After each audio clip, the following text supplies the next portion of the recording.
दोस्तों, योग वशिष्ठ से ली गई एक और कहानी आज हम सुनेंगे। प्राचीन काल में ऋषि वशिष्ठ अपनी गहन बुद्धि, अद्भुत आध्यात्मिकता और धर्म के पालन के लिए प्रसिद्ध थे।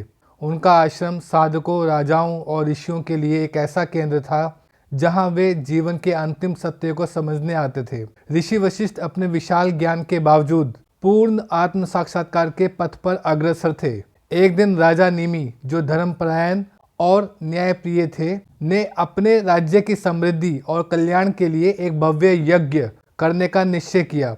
वे ऋषि वशिष्ठ के पास आए और उन्होंने अत्यंत विनम्रता से यज्ञ में उनका मार्गदर्शन और सहयोग मांगा।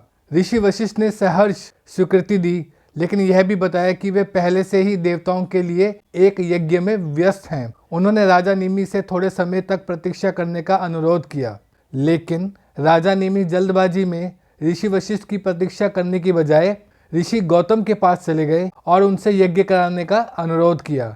ऋषि गौतम ने इसे स्वीकार किया और यज्ञ आरंभ हुआ। जब ऋषि वशिष्ठ को इस घटना का पता चला तो उन्हें गहरा अपमान महसूस हुआ।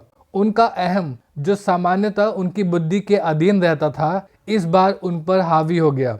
क्रोधित होकर उन्होंने राजा निमि को शाप दिया, तुमने मेरी प्रतीक्षा ना करके मेरा अपमान किया है, इसलिए तुम्हें अपने शरीर का त्याग करना होगा। राजा निमि जबकि दुखी थे, फिर भी उन्होंने शाप को स्वीकार किया, लेकिन उन्होंने ऋषि वशिष्ठ की क्रोध में दी गई प्रतिक्रिया को अनुचित समझा और उन्होंने कहा, हे ऋषि, मैं आपके ज्ञान का सम्मान करता हूँ, लेकिन आपका क्रोध आपकी दिव्यता को धूमिल करता है, इसलिए मैं भी आपको शाप देता हूँ कि आप भी अपने शरीर का त्याग करें। ऋषि वशिष्ठ और राजा निमि दोनों ने अपने अपने शरीर खो दिए, लेकिन राजा निमि ने पुनः जन्म लेने से इनकार कर दिया। उनकी आत्मा उनके लोगों की सामूहिक चेतना में विलीन हो गई। उनका राज्य बिना भौतिक राजा के एक आत्मशासित भूमि बन गया। वहीं दूसरी ओर ऋषि वशिष्ठ अपने तप और आध्यात्मिक कर्मों के कारण तुरंत पुनर्जन्म ले सके। अपने अगले जीवन में उन्होंने अपने पिछले अनुभव से बहुत कुछ सीखा और अधिक विनम्र और जागरूक होकर अपने कर्तव्यों को निभाया। दोस्तों, इस कहानी से हमें क्या शिक्षाएं मिलती हैं? पहली बात तो है भावनाओं पर नियंत्रण। क्रोध जैसी भावनाएं उन्हें गलतियां करने पर मजबूर कर सकती है। सच्चा ज्ञान हर परिस्थिति में शांत और सोच समझकर व्यवहार करने में है। दूसरा, स्वीकार्यता से शांति मिलती है। जब हम चुनौतियों या समस्याओं को स्वीकार कर लेते हैं तो उनमें छुपे विकास और बदलाव के अवसर हमारे सामने आ जाते हैं।